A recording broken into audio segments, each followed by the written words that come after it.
Jerusalem, the Contested City. Lecture 5.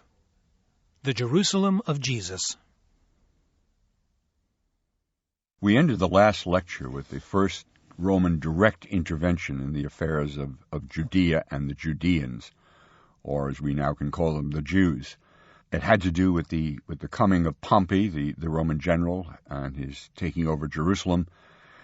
He didn't remove the Hasmoneans exactly. They were allowed to sort of linger on, except the Romans were now calling the tune. And the particular tune that the Romans ended up calling was named Herod, or as he's sometimes called, Herod the Great. Herod was the grand vizier of the last Hasmoneans, and the Romans decided that he was their man. And so they anointed him, they simply declared him to be the king of the Jews, or the king of Judea. Herod's an interesting case. He is one of the dark figures of Jewish history, and yet he is supremely important in the shaping of the city of Jerusalem. He was from a family from Idumea, which was the southernmost part of Israel, the biblical Edom. And these Idumeans were some form of Semitic people, Aramaic perhaps, and not long before the period we're talking about now, the Idumeans had been forcibly converted to Judaism, sort of circumcised at the end of a sword, forcibly introduced into the Jewish community. And so Herod and his fellow Idumeans were in effect conversos, and Herod never got quite past that reputation. He was always regarded as sort of half a Jew, which I guess in effect he was. He had a relatively long reign. He ruled Judea from 37 BCE to 4 BCE. It was a troubled reign. He had a lot of problems he had to deal with. He had to deal with a tremendous Roman upheaval, the transition from the Republic to the Empire. His man in the great Roman Civil War, Antony, was the loser, and his enemy, Octavian, was the winner, and yet Herod managed to land on his feet. He transferred his allegiance very easily, and the Romans accepted it. And so he was the ruler of this place in the waning years of the last pre-Christian century. He was also one of the great builders in the ancient world, that he introduced a great many building projects inside of his kingdom and outside as well, that he, all over the Mediterranean world, Herod invested in buildings, patronized buildings. He was the sponsor, as we might call it, of the Olympics one year, and he gained a great deal of prestige outside his kingdom. He was beloved by the Romans because he maintained order among these somewhat fractious subjects of the Romans. Inside of the kingdom, he built, as I said, a great many places, most notably, I suppose, the city of Caesarea on the sea, an artificial port for this country which doesn't have any natural ports, and he preferred to live there, as we will see. He built around the countryside a great many fortresses, kind of bunkers, redoubts, places that he and his followers could, I suppose, retire to in case there was a general insurrection. But the thing that attracts our attention particularly is his construction in Jerusalem, which of course is the great temple of Jerusalem.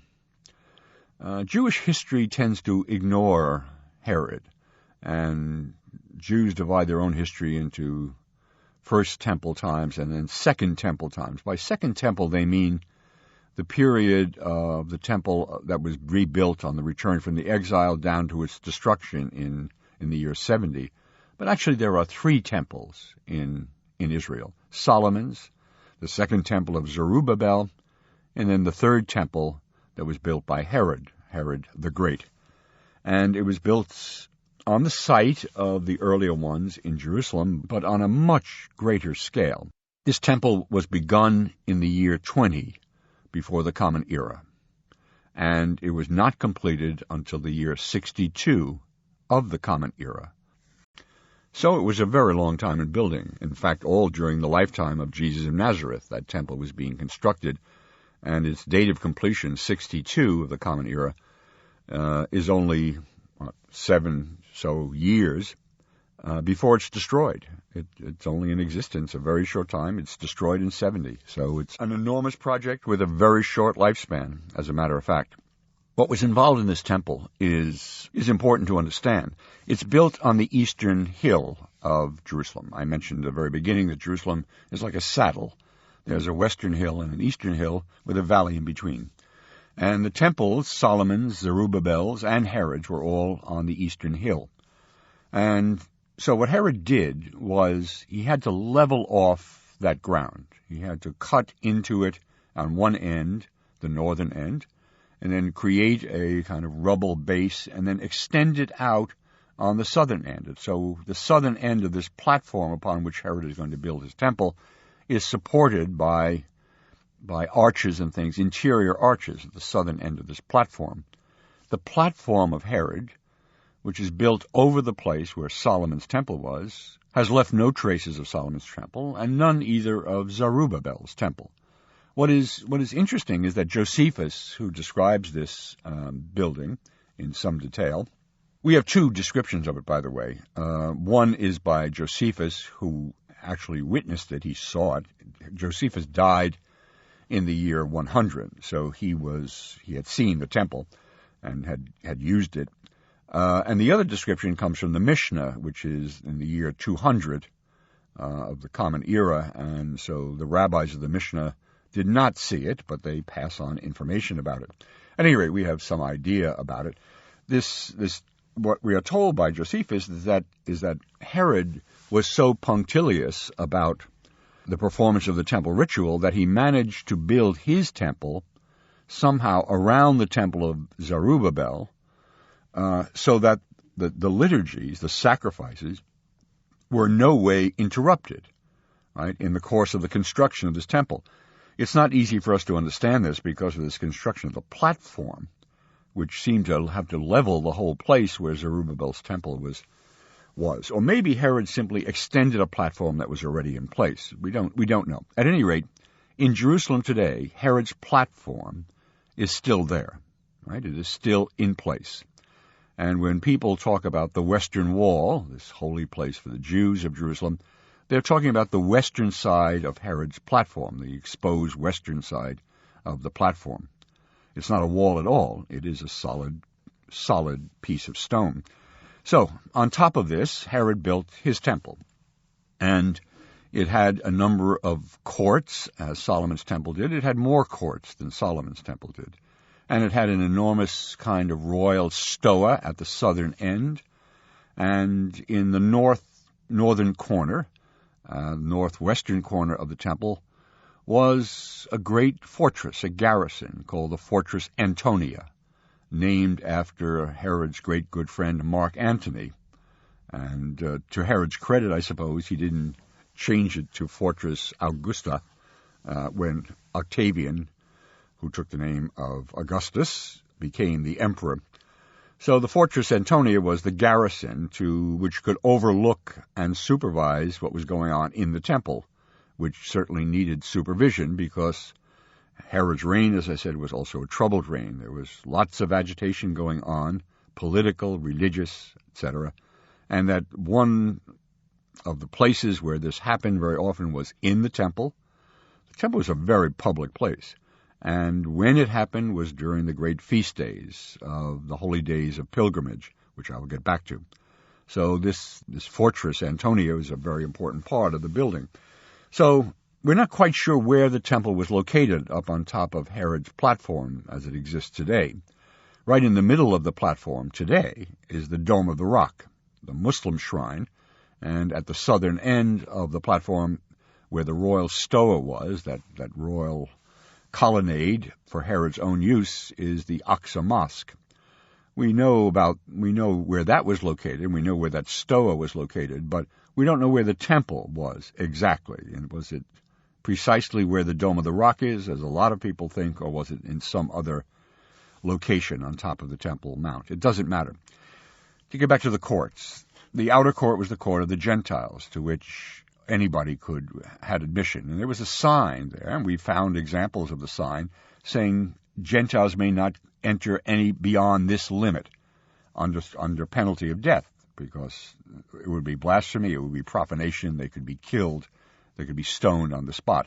Inside that was the court of the Israelites. Israelite males could go in there. Males and females. Inside that was the court of the Israelite males. Only the males could proceed further into the court. Beyond that was the court of the priests, where only the priests could penetrate. Then finally is the Holy of Holies, where only the high priest could enter, and that once a year. Right? And so this is graduated holiness. These are zones of holiness. So profanation has to be kept on the outside. There were great ablution pools at the southern end of the platform, which was the main entrance. You entered Herod's temple from underneath. You came up through a kind of subway. At the southern end, you entered, you cleansed yourself in the ablution pools, and you entered through underground stairways and came up at the level of the Temple Mount, and there was the temple, oriented west-east. So the entry, the face of the temple, the facade, faced the Mount of Olives. It faced toward the eastern direction. We know all this, as I say, essentially from Josephus, and to a lesser extent from one of the tractates in the Mishnah. The Bible prescribes that all Jews are to celebrate the feasts of Passover or Pesach, Shavuot or weeks, and Sukkot or tabernacles in Jerusalem.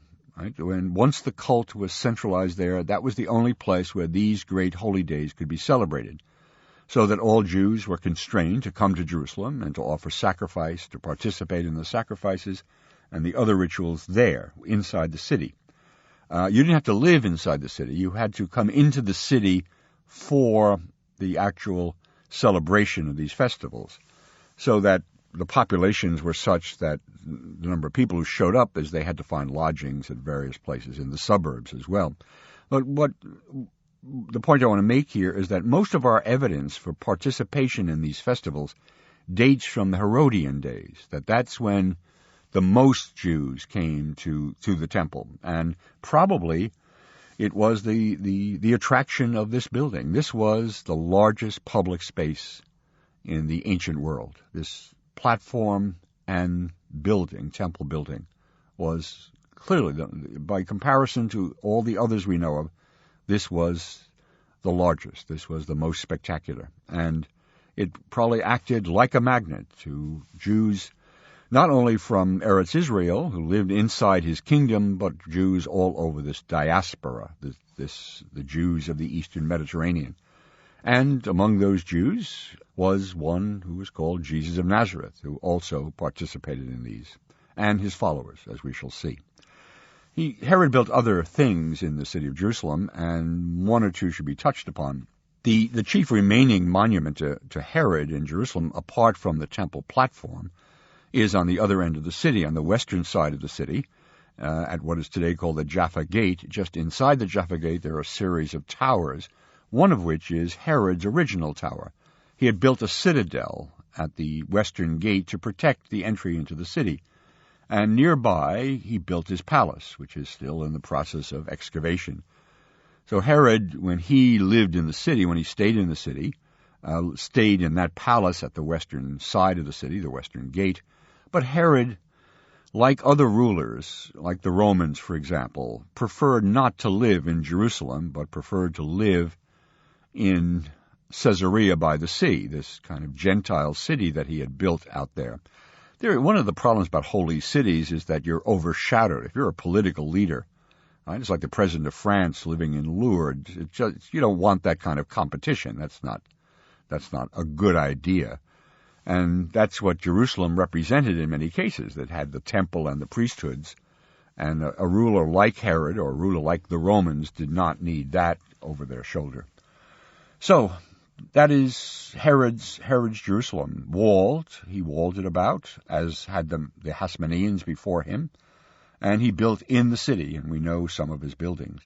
Herod dies in the year 4 before the Common Era, and he is succeeded in Judea. What the Romans do is they decide to divide up his kingdom among his 3 sons, and they give Judea to his son Archelaus, and they give Galilee, the northern part of his kingdom, to his son Herod Antipas, and they give the Golan Heights in that area over there to another son, Philip. And what concerns us here, for the time being at least, is Jerusalem immediately. Archelaus did not work out terribly well, and the Romans allowed him to stay there between 4 BCE and 6 of the Common Era. They gave him 10 years, and it really wasn't working out. And so in the year 6 of the Common or Christian Era, 6 AD as we might call it, the Romans removed Archelaus and said, never mind that, Judea is now a Roman province. It was simply annexed into the Roman Empire. Galilee was left still under Herod Antipas, and Philip continued on the Golan, but Judea was now a Roman province, and a series of Roman governors were installed. In the last year of Herod, was born Jesus of Nazareth. That's probably his birth date. Herod was still king, according to the Gospels, when Jesus was born. And so when Jesus was 10 years old, he moved from the sovereignty of a Jewish kingdom under Archelaus to the sovereignty of the Romans. He moved from one to the other in Judea. But Jesus lived in Galilee, so he grew up in this little principality of Herod Antipas. But Jesus has something to do with Jerusalem, and that's now what we have to start talking about. Our focus now is on Jesus and his connection with the city of Jerusalem. Our sources are now somewhat different. We still have Josephus. Josephus is a terrifically important source for Jerusalem during all of this period. That the history of Josephus, his two historical works, one called The Antiquities of the Jews and the other called the Jewish or the Roman-Jewish War, carry us through this entire period and give us lots and lots of details about the politics and the architecture, the administration of Jerusalem. But for Jesus, and Herod mentions Jesus, there's a paragraph on Jesus in Josephus' work, but most of our testimony about Jesus and his followers comes from the New Testament, the Christian scripture, and specifically inside the New Testament, those 4 works that are called the Gospels, the good news about Jesus, whom they call not Jesus of Nazareth, but Jesus the Christ, Jesus the Messiah. So, Jesus is from Nazareth. Nazareth is an otherwise unremarkable village in Galilee. Galilee is the more northern of these provinces. The Hasmoneans, the Herodians, are now this Roman sort of client state. And it's the most mixed of its population. It has a lot of non-Jews in it, including Arabs. There's an Arab segment of the population. It's rural. It's agricultural. There are 2 cities in Galilee, one Tiberias on the Sea of Galilee, the other is Sepphoris. Interestingly, Jesus never sets foot in either one of them, for whatever reason. So he's from Galilee, and he spends his rather brief public career, which lasts maximum 3 years, it may even be shorter than that, most of it in Galilee. And it's only at the very end of Jesus' life that he comes to Jerusalem. He may have been there at other times that are simply not mentioned, because the Gospel of John, which is a little out of sync with the other 3, the other 3 Gospels, Matthew, Mark, and Luke, all tell essentially the same kind of Jesus story. John has all sorts of details about Jesus that are not in those 3. So John is a rather anomalous kind of gospel as a historical source. But John has some interesting stuff, and it's John who tells us that Jesus went to the temple on a number of times during these holy days, during these pilgrimage feasts, that he would go up to Jerusalem. It's always up to Jerusalem, to celebrate Passover or Sukkot. So Jesus was a temple Jew in that sense, that he worshipped in the temple, that he frequented the temple, and that he even preached in the temple, as he himself says. When they come to arrest him, he says, why are you arresting me here at night? I was every day preaching in the temple. You could have arrested me there. So a little indication of that he did use the temple as a preaching place. And his followers also worked in the temple. Not worked is the wrong word. Exercised their message, proclaimed their message inside the temple. But So though a Galilean, Jesus spends the last critical days of his life in Jerusalem. And there's a peculiar little problem at the end of these Gospels about where the Jesus movement was going to go next. The disappearance of Jesus, that his last instructions in one version is, go back to Galilee and await for me there, as if the movement was going to go back to its roots and sort of take off from there. But as a matter of fact, the movement, as we witness it after the disappearance of Jesus, is in Jerusalem. Jerusalem is the center of the movement, despite the fact that this was Galilean and that all his followers were Galilean. So Jesus, that's one peculiarity of the Jesus movement. But back to the temple. As I mentioned in the last lecture, many of the sectarian movements of the day seem to have temple issues. That's one of the things that separated one group of Jews from the other, from Essenes, for example, from the Pharisees. And that the temple was a sort of spark point among Jews, the priesthoods, the sacrifices. Jesus didn't seem, in his preaching in Galilee, doesn't seem to have a temple issue. It doesn't concern him. His chief argument is with the Pharisees, about observance and about the spirit of the laws. That's where the arguments unfold in the Gospels. And yet, the way the Gospels explain it is that when Jesus, at the end, goes to Jerusalem, his arrest and his execution is engineered on the testimony of the Gospels by the priests of the temple, by the temple establishment, the priesthoods.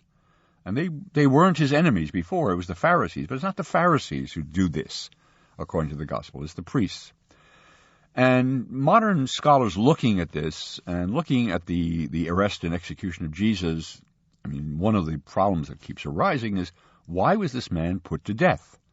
This preacher in Galilee, where there were many such, and he seemed to be unpolitical, he seemed to be harmless enough from the Roman point of view. Why was he put to death? One focus of attention is during the last days of Jesus, a number of things happen. Jesus makes an entry into Jerusalem. He's spending time, he's living with his followers up on the Mount of Olives. They can't get a room. It's during Passover, right? The last days of Jesus' life fall during the days immediately preceding Passover. So Jerusalem is jammed with people, right? It's exploded, its population explodes during this time because all these Jews have come to Jerusalem to celebrate this feast. And so he's living out in one of the places on Mount of Olives. He comes into Jerusalem, and what starts out as just an ordinary trip in Jerusalem ends up as a demonstration. People begin strewing his path with palm branches and waving palm branches and putting their cloaks down and greeting him as Hosanna to the Son of David, and, using all sorts of terms and doing things which smell like a political demonstration, particularly to the Romans who are watching very closely. I mean, they're always on high alert during Passover because that's when trouble breaks out. When Jesus gets to Jerusalem, that shortly thereafter there follows this incident in the Gospels of the cleansing of the temple. And the cleansing of the temple has to do with Jesus going in and overturning the tables of the people who are changing money from Roman coin into temple shekels, because you have to pay the temple tithe in the coinage of the temple, which is a perfectly legitimate occupation. And there are other people who are selling unblemished animals for sacrifice, another legitimate thing. Jesus overturns it. Jesus causes a rumpus in the temple, or a fracas, some sort of disturbance. And it's at this point, according to the Gospels, that the priests decide that Jesus must be executed. Jesus must be done away with. Right? And it may be, this is one modern take on it, that this event that takes place in the temple may be some sort of symbolic messianic event that Jesus was doing. It wasn't simply, I can't stand people exchanging money in the temple and selling animals. It wasn't that. It wasn't he found it so much distasteful, but that he was making a statement or a gesture, which was, marks the end of this kind of thing going on, and that the Messianic age is approaching. Maybe. That's modern surmise. Whatever it is that Jesus is arrested. But something happens first. Now we're down into the last days of Jesus, and we have a lot of circumstantial detail from the Gospels. That on Thursday, that Passover, as we can figure out the chronology, Passover is going to be on Friday. So Thursday, Jesus, out there on the Mount of Olives, tells some of his followers, go and get a room in Jerusalem. Passover has to be celebrated inside the city walls, inside the boundaries of Jerusalem. So it looks like he's going to have a Passover Seder, a meal with his followers. He tells them to get a room in Jerusalem. They get a room, right? And they celebrate. They have this supper there, what Christians call the Last Supper. And all the circumstances cry out Passover meal. All the descriptions of it cry out not Passover meal. There's no lamb there. They're not eating standing or hurrying. And it's on this occasion, this famous occasion, which all the Gospels testify to, that Jesus takes the bread and says, this is my body, and takes the wine and says, this is my blood, and says, do this in commemoration of me. So this is the act which becomes the central act of the Christian liturgy, the Eucharist. And Eucharizzein means simply to bless, and it comes from a phrase that Jesus uses. He takes the bread and blesses it. So this Last Supper, then, is on Thursday evening after sunset, right, and therefore Passover has begun. Now, after the meal, Jesus goes out with his followers. We guess out the southern gate of Jerusalem and down across that valley to the eastern side of Jerusalem to a place called Gethsemane. The name is not particularly significant. It's some sort of garden, some sort of plot on the slope of the Mount of Olives. It's down in the Kedron Valley somewhere, where he begins to pray. It's a very odd thing to do, middle of night, going out. People in the ancient world did not go out at night, and certainly didn't go out to pray. So what Jesus and his followers are doing there is really somewhat mysterious. And it's at this point that the temple police arrive, led by one of Jesus' own disciples, namely Judas, the famous Judas Iscariot. And Jesus is identified, and he is arrested. Significantly, his followers are not, which make us think that it's not a political movement. It has to do with Jesus himself. He is arrested, and he's taken back into the city to the house of the high priest, whose name is Caiaphas. And our guess is that the high priest lives over on the western hill, on the western side of Jerusalem. We don't know exactly where, although later generations identified all of these places.